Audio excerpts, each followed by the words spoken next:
Are you ready, Austin? Yep.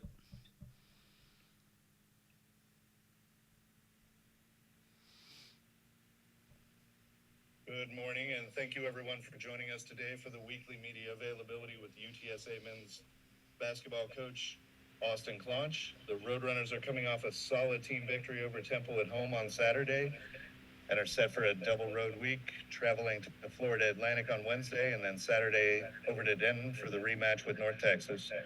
Coach, can you get us started with a look back on Saturday's victory over Temple and any thoughts you have on the week ahead with the Owls and then the Mean Green? Yeah, Saturday was a huge win for us.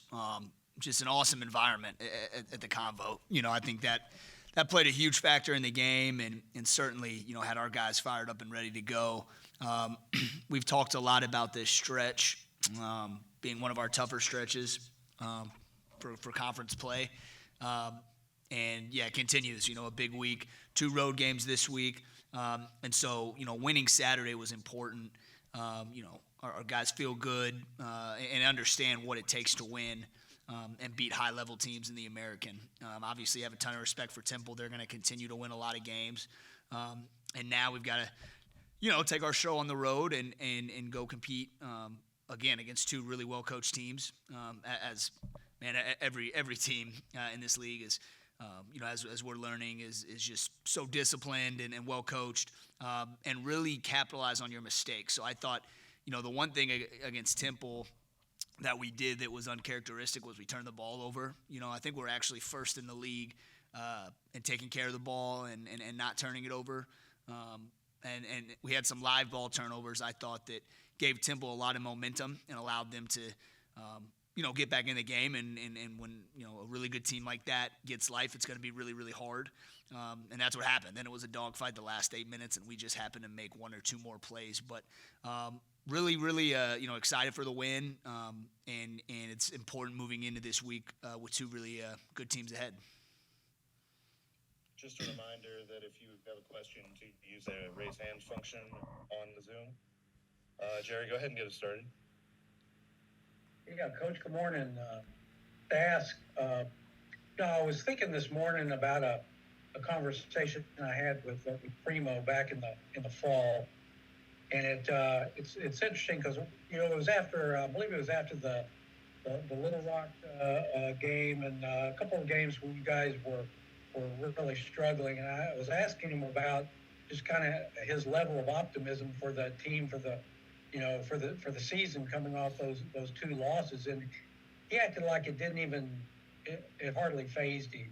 And I guess my question is, what is it about Primo and about this team in general that you have, even after you guys struggle a little bit, you always have the capability to bounce back and play like you did against Temple. I guess resilience is the word you've used several times. Where does that come from? Well, I think we have an older team. We have a mature team. Obviously, Primo's a guy that's played a lot of college basketball and has been a part of a lot of wins. And it's a long season. I mean, you're going to have ups and downs. You're probably not going to go undefeated. There's going to be moments of adversity that you have to overcome. I thought early on in the year, brand new team. We were still working through some rotations and things we wanted to do schematically, and we've been really honestly, we've been really unlucky with some injuries this year, more than I'm a little bit accustomed to, and everyone is. I mean, listen, this is the time of the year where everyone's a little banged up a little bit, some bruises here and there. Primo, was actually questionable for the Temple game. He had gotten banged up in practice the day before, gutted it out, again, because, this is the time of the year where you want to, continue to figure out, how to hit that stride here in the next couple of weeks, which is what everybody wants to do heading into February and into March, of course. So, again, it's you try not to get too high or too low. We always say it's never as good as it seems. It's never as bad as it seems. Somewhere in the middle, reality lies, right? And, we're excited, because of our win against Temple. But, we also feel that, we've had some games, the last couple of weeks that we've let get away from us a little bit, and so we know we've got better basketball in front of us, and we've got to figure out how to play that way, every night out. Go ahead, Haley. Okay. Jerry mentioned, there's a lot of resilience. Austin, you talked about a lot of momentum, and that's something that we saw, but this was not an easy win for the guys. They really fought hard for this, but I feel like this was a great showcase of what they can do offensively. You had a lot of big scores during the game. I think Primo and Horton both made 20 points each, at least. So I want to know, as their coach, how you're going to keep up this momentum going into the new games you got going on this week. Yeah, well, we're really playing well offensively. I think if you look at the efficiency metrics, we're fourth in the league in offensive efficiency in conference-only games. I thought actually where we made our biggest jump was defensively. It was our best points per possession defense so far in conference play. So I thought it started with that, and then on the offensive side of the ball, we've really been sharing it. I can't remember. I think we had 16 assists on Saturday. What was the number? And whenever you're moving it and sharing it, you're going to shoot a higher percentage, and you're going to have more guys in double figures. Again, I think we had 5 guys in double figures. I beat the drum on it. I think we are the only team in the league with 5 guys averaging double figures. So it's a big part of our strength is strength in numbers. I mean, we've got a lot of guys that can make shots, a lot of guys that can create for others. And in order for us to play our best basketball, I think that's something we got to lean into. I'll actually jump in. Kind of touches on the same theme. Over the past few games, we've obviously been seeing the standard numbers from Primos, but you're getting greater contributions out of a host of other Roadrunners. What can you say about the guys that have really been stepping up more lately? Yeah, I mean, I think, more than anything, I wouldn't even necessarily calling it stepping up. I mean, I would just say playing, sort of to what we expect them, to play like. I think early on, I think a good example would be, the way Raekwon is shooting it from 3 in league. That's sort of what we expected. He didn't shoot it well early on, and as coaches, we had to do a better job of figuring out because he shot it so well in the summer. So, I wasn't doing a good enough job putting him in positions, to really show what he's capable of and show what he could do in the non-conference. And I think now as we've all started to get into a better rhythm, you're seeing, his numbers go up. You're seeing certain guys, numbers and percentages go up from different areas. So I just think we're in a good rhythm, and I think those guys are in a good working rhythm and playing rhythm right now. And we've just got to continue to build on that, as we move forward. There's still a lot of games left. I feel like we're playing better basketball every time out. But our goal is to win championships here. And so we've got to find more consistency in regards to finishing games like we did on Saturday. Go ahead, Jerry. On Raekwon, I was curious, do you think this year he has been a better player in terms of taking the ball to the hoop? I know he started off the game like that against Temple. He just went right to the cup a couple of times. That guy's so big. It would be terrifying for me to stand in front of him and try to take a charge on Raekwon. He's so big. But do you feel like when he gets going downhill like that kind of sparks the rest of his game? Yeah, definitely. I mean, and I really think that for anyone. I mean, I think anytime you can see the ball go through up close, whether it's layups or free throws, when you're playing downhill, north-south first, I think that kind of allows your three-point shooting and your spacing to really open up. So, certainly I think, he saw a couple of early ones, against Temple. That sort of got his motor going a little bit, and when you see that, the basket it starts to feel wider than maybe it actually is after you see a couple of easy ones.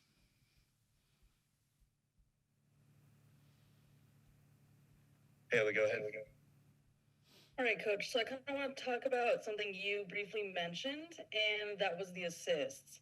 And from our perspective, we focused on the offense, and that's why I like hearing from you guys, because the coaches always provide more info on something media didn't catch, because you know the team better, you work with them day in and day out.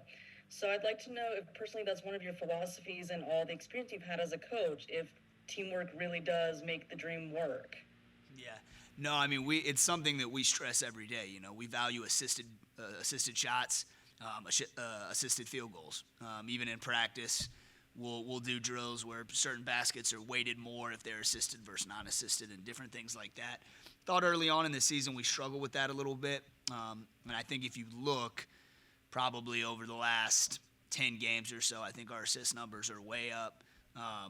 And I think in conference-only games, I think we're the third most assisted team. So, yeah, no, certainly we want to share the ball. We want to make quick decisions. We still want to be aggressive with our bounce and be aggressive to drive it and create. But certainly when we create an advantage on offense and, we find open shooters, we want our guys, we say catch to score, so you're never going to be more open than the first time you catch it. So certainly we want to value creating, good shots and good opportunities for teammates. Jerry, go ahead. Coach, can you elaborate a little bit on Tyrion Joseph and just kind of his status right now going into this week? He as far as I know, Jerry, I believe he's still questionable for Wednesday. But yeah, no, I'm hoping to get more information on that today. It's still just 10:30 a.m. So I'm hoping to get some more information on that as we go.